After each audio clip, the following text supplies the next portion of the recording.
So, when it comes to racing games, I must say that I'm quite happy when I have a good racing game in my hands. And that's exactly what this video is about. I played 3 of the most beloved arcade racing games, the best racing genre there is by the way. And let's see what makes those beloved arcade racers so beloved. What makes them beloved?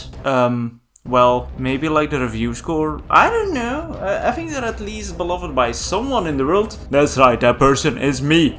It's my channel, so subscribe and like and all that stuff. Of course, in these type of videos I don't cover the full game because I don't record all of it. I don't want this video to be 24 hours. So, on to our first beloved arcade racer. I can't deny that I like Star Wars. Well, I'm not the biggest fan considering I only watch the movies, but I consider Star Wars to be one of the better movie series out there, aside for, you know. But either way, I'm talking about Star Wars Racer Revenge, a PS2 game that's available on the PS5 right now. If you know Star Wars, you know pod racing. Well, that's what this game is about. It's one of those racing games where you can kill your opponent, and that's all you really have to know. You know, that's exactly why it's beloved. We get some lore dump in Star Wars fashion, but I ain't reading all that. I want to race. I've watched some movies that should be more than enough lore in my eyes. I then take a look at all the characters that are available, and honestly this roster is kind of stacked. I like it, but of course I'm a complete purist and I will stick to Anakin Skywalker. He is the chosen one after all. What could go wrong with people who were chosen by fate to be the all-time hero, you know? I then decided to do a little practice race on Tatooine and it went really well. Yeah, I guess the hero always wins in these stories. Next, it was time to start up the tournament, the actual story mode of the game, one could say. Once again, I start on Tatooine, and of course, it's the same track, and since I already won once, I'll win again,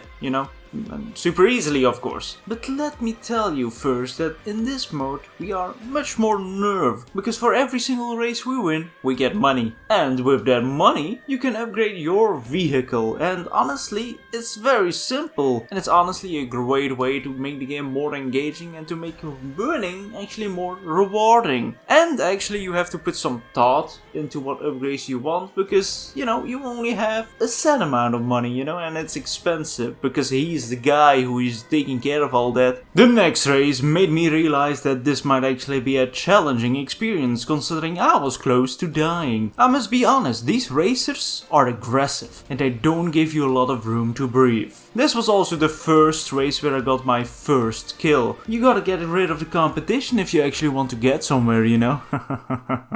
I really did like the vibe of this racetrack though. It wasn't too easy and it kept you on your toes most of the time. There was a lot going on that made me realize that right now I have a gem in my hands. Because these maps are nice. They're well thought out and actually give you a challenge. Something many racers nowadays don't even dare to do. It was honestly the same for the next racetrack. This one was honestly one to remember. Once again, it's such a meticulous design that I can only be flabbergasted by it. This one had many different possible routes and had a bunch of obstacles implemented in the track that worked so well with the flow of your driving and steering. It's honestly making me feel appreciative of all those older games out there. I honestly feel that considering I am not that old, I have missed out on so many good games over the years. And I guess now it's time to finally catch up with those old gamers that have been playing for 40 years. For now I still got through this part pretty easily without any major hiccups and got first again. So that's plenty of money to upgrade my vehicle. The next track wasn't that difficult either, but it was once again a really well crafted one. While it was in my opinion worse than the previous one, there was still something to it that made it an absolutely great experience. So this is a great time to explain the other thing we have in this game, and that's the boost. Yes! Of course, almost every racing game has some kind of boost to help you in tricky situations, because simply put it just adds more variety and more fun to the game. But be wary to not use it too much, because it will 100% damage your car. Can we call it the car? Either way, overheating is bad, so don't use it too much, and only when it is really needed. Of course, I got first for a change. I might actually be really good at this game. The next race is set in a nice, cozy place where one side of the planet only sees daylight and the other only sees, well, not daylight. Of course, after all my first places and my crazy upgrades, I'm bound to win this. No.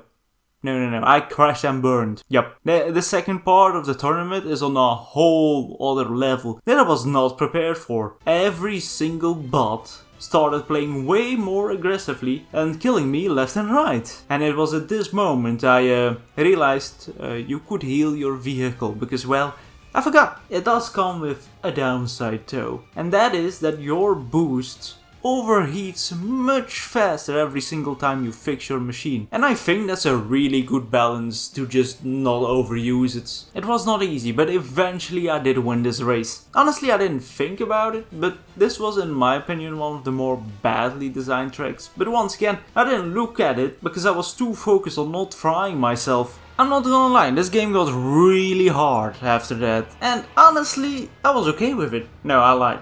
I was getting very frustrated, okay? And I had to retry a certain track for more than 40 minutes because I kept on either dying or losing, and I was really getting sick and tired of it. Yeah, so sick and tired that I was actually on a killing streak the next race. Great. Either way, this game is actually really fun if you don't suck at it and have friends to destroy in this game.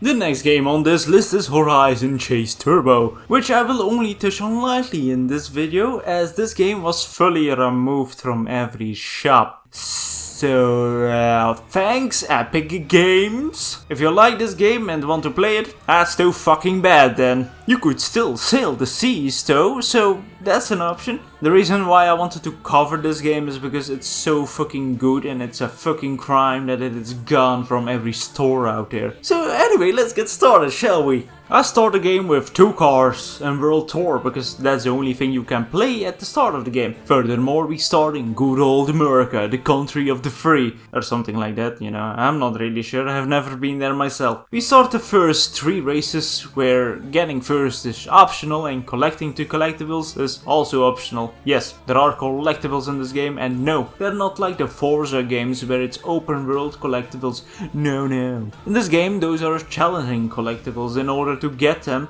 you either have to remember where they are or react to seeing them. They are honestly sometimes really easy to miss, especially if you are not used to this game. Of course, as the big boy gamer that I am, I collect them easily. I then proceed to do an upgrade race, which, as the name suggests, gives the car an upgrade. Well, not just the car, basically every car that you have unlocked and every future car that you will have. So on to the next few races we go, which for now are a little plain since it's literally the first area, and starting the game out as if it was a Souls-like is not a good idea. Furthermore, the game is still in its teaching phase. It is at this point that the game teaches you that you have a nitro boost, which are limited by the way, and you know, another thing you learned in this game is slowing the fuck down in a turn. But I don't do that, cause 1, I like speed, and 2, you actually never need to use that in any track at all, with the right steering, of course, with the right car, obviously. The last thing that I want to cover is that you can run out of fuel during races. And you can lose easily because of it. So it's always good to be wary about where the fuel tanks might be located. Yes, I know that was a short session on this game, but it's honestly my favorite of this list. The game really does get way more challenging and there are way more modes that unlock after you beat the World Tour mode. I platinumed this game on PlayStation, by the way. I lost my sanity for it. But hey, that's part of playing arcade racers.